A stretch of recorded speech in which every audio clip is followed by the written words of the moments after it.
Увозот на струја во 5 до 12 скапо ќе ги чини граѓаните. Штетите поради купувањето на струја во ноември се огромни.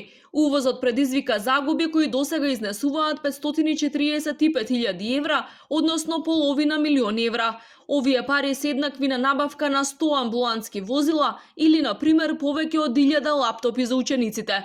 Од документите до кои дојде Алфа може да се види дека уште во јуни на тендер кој го опфаќа второто полугодие, државните електрани кои треба да ги снабдат домаќинствата со најмалку 75% од нивните потреби за струја, понудиле ниска цена од 38,8 евра за мегават час електрична енергија, додека цената од увоз била 2 пати повисока, односно 75 евра.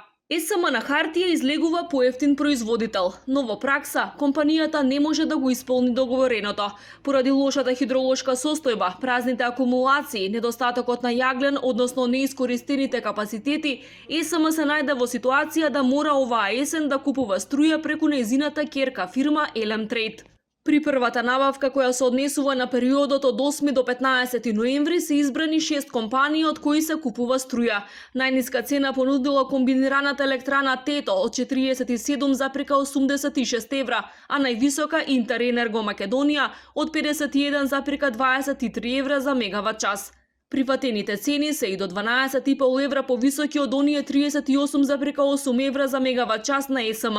Вкупните загуби поради оваа набавка изнесуваат 128.000 евра. Втората набавка се однесува на периодот од 16 до 29 ноември. Избрани се 4 компании кои понудиле повисоки цени, кои достигнуваат до 56,5 евра за мегават час. Цените се повисоки и до речиси 18 евра. Штетите за овој период изнесуваат 417.000 евра. Вкупните загуби поради увозот на струја за да се покријат потребите за 3 недели во ноември се тешки 545.000 евра.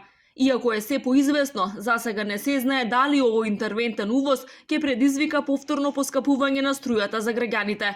Кога на почетокот на месецов владата објави дека државните електрани ќе купуваат струја, од ЕСМ соопштија дека се уште е рано да се формира нова цена. За првите 3 месеци од наредната година, цената ќе се знаела до средината на декември.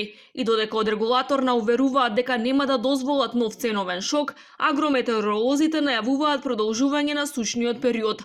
Токму затоа е се поизвестно увозот на струја да продолжи и во декември, а тоа негативно да се одрази врз џебот на граѓаните.